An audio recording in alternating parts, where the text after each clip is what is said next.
अस्सलाम वालेकुम। The topic for today is causes of oedema. ठीक है, हम क्या करेंगे कि पहले एडीमा की कॉजेज़ के मेन पॉइंट्स को देखेंगे, इन्हें थोरोली डिस्कस करेंगे और हर पॉइंट के बाद एक ब्लॉक से उसकी समरी देखेंगे। Okay, let's start. So as we discussed in previous part that main factors which can cause edema are increased hydrostatic pressure. The first one is increased hydrostatic pressure. Increased hydrostatic pressure which can be due to venous return,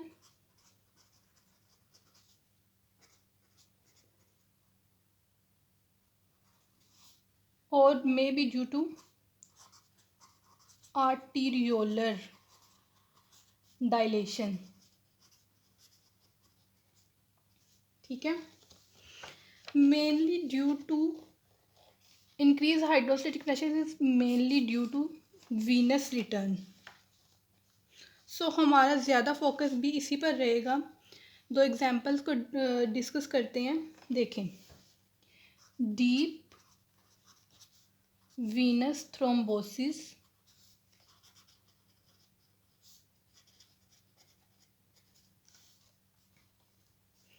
ये main है ना। Okay, deep venous thrombosis हो जाता है अगर lower extremities में, तो जो अफेक्टेड लोअर एक्सट्रीमिटीज़ में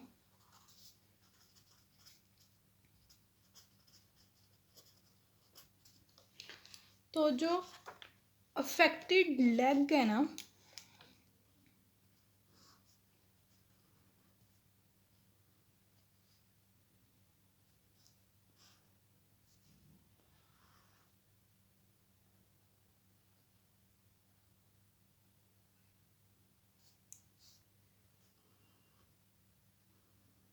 ये वेन है, ठीक है।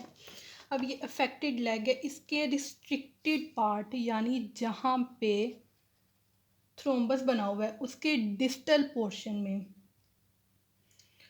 एडिमा हो जाएगा। देखें, ये अब वीनस रिटर्न की बात हो रही है, इधर से ब्लड ने हार्ट की तरफ जाना है। अब ये इधर एक थ्रोम्बस बन गया, उसकी वजह से जो है वीनस रिटर्न जो है वो इफ़ेक्ट हुई है, इम्पेयर हुई है वीनस रिटर्न। इसकी वजह से जो यहाँ पे ब्लड इकट्ठा हुआ है जो वापस नहीं जा पा रहा, उसकी वजह से फ्लूइड बाहर मूव करना शुरू कर देगा, results in oedema.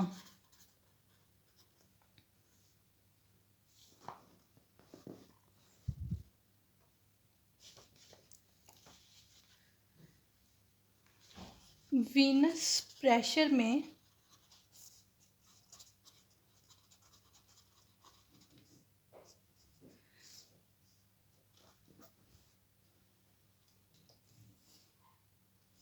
Venus pressure में जो जनरलाइज्ड इंक्रीज और इसकी वजह से होने वाले सिस्टेमिक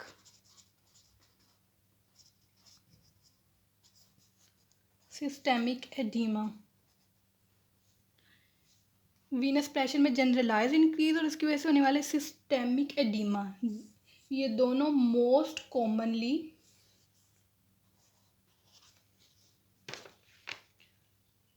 कंजेस्टिव हार्ट फेलियर के केसेस में होती हैं।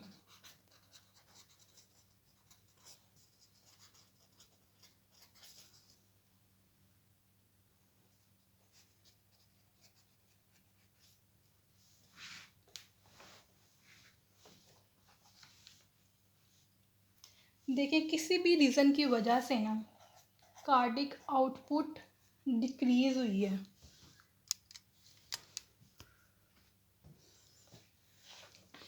किसी भी रीज़न की वजह से कार्डिक आउटपुट डिक्रीज हुई है, जिसके रिज़ल्ट में सिस्टेमिक वीनस कंजेशन होगी,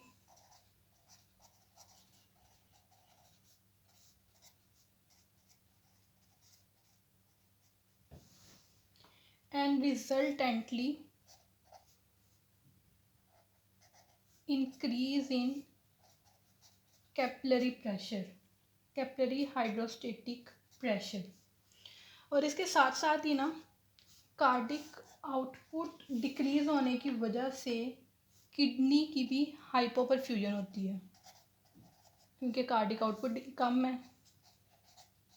किडनी हाइपोपरफ्यूजन।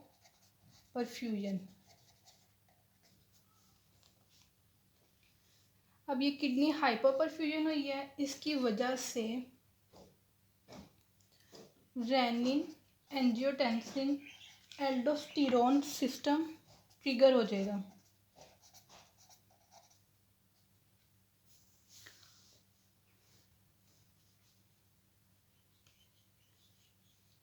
और सोडियम और वाटर की रिटेंशन स्टार्ट हो जाएगी।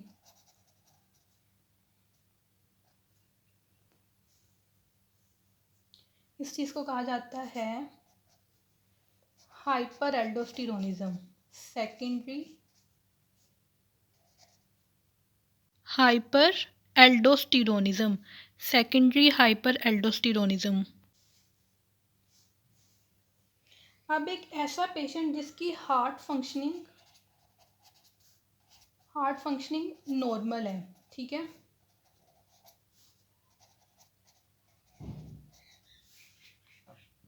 इन अडेप्टेशंस की वजह से उसकी कार्डिक आउटपुट इंक्रीज हो जाएगी और कार्डियक फीलिंग इम्प्रूव हो जाएगी।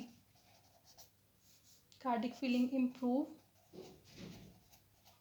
So do the cardiac perfusion, ठीक है, वो भी इम्प्रूव हो जाएगी। लेकिन अगर पैथोलॉजी लिंक्ड ही हार्ट फेलियर से है,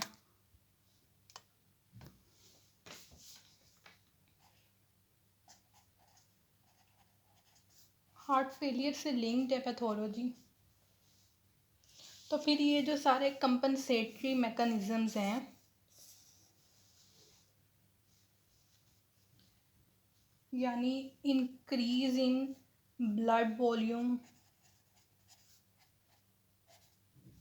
इसकी वजह से भी कार्डिक आउटपुट इंक्रीज नहीं हो पाएगा, बल्कि एक ना विशियस साइकिल स्टार्ट हो जाती है। देखें, कार्डिक आउटपुट डिक्रीज हुई, रीनल हाइपोपरफ्यूजन हुई,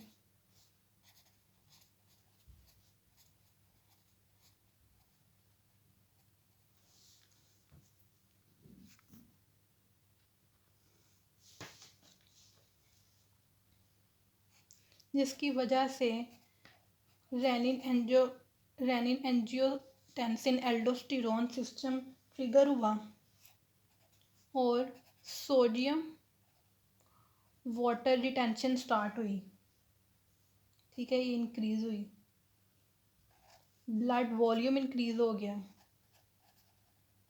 लेकिन इस सब के बावजूद कार्डिक आउटपुट इंक्रीज नहीं हो पाई, क्योंकि हार्ट फेलियर का इशू है, तो अब वो इंक्रीज़ नहीं हो रही, ब्लड वॉल्यूम इंक्रीज़ होता जा रहा है, कार्डिक आउटपुट स्टिल जो है डिक्रीज़ है, रीनल हाइपोपरफ्यूजन ही है। दोबारा से वो मज़ीद ट्रिगर करेगी रेनिन एंजियोटेंसिन एल्डोस्टेरोन सिस्टम को, मज़ीद सोडियम और वाटर रिटेंशन होगी, ब्लड वॉल्यूम मज़ीद बढ़ता जाएगा, अल्टीमेटली रिजल्ट्स इन एडीमा, ठीक है। ये एक विशियस साइकिल चलती रहेगी जब तक कि या तो कार्डिक आउटपुट इंक्रीज ना हो जाए या फिर इस रिटेंशन को डिक्रीज ना कर दिया जाए। सो इस रिटेंशन को डिक्रीज करने के लिए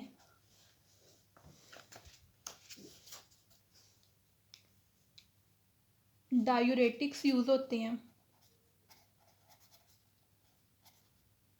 या फिर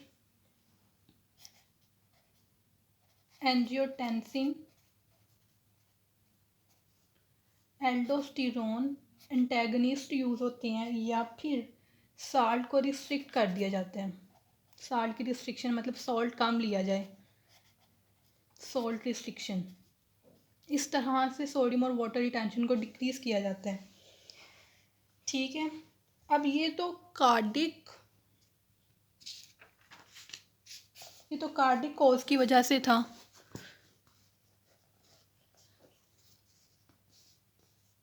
लेकिन अगर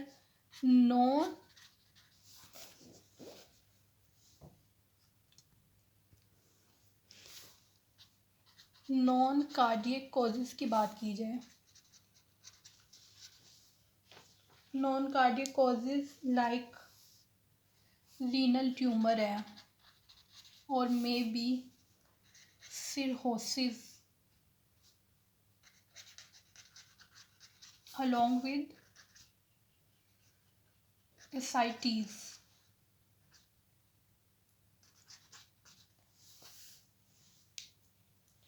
उसकी वजह से जो सेकेंडरी हाइपर एल्डोस्टेरोनिज्म है,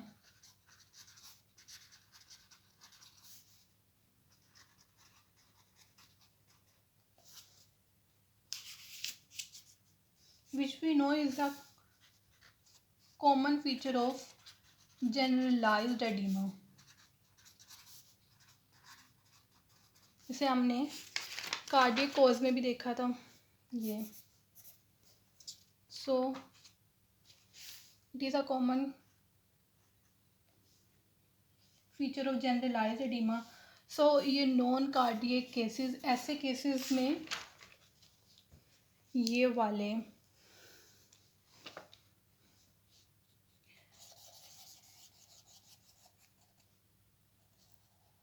diuretics, angiotensin, aldosterone antagonist, salt restriction वगैरह यूज़ होते हैं टू मैनेज जनरलाइज्ड एडिमा।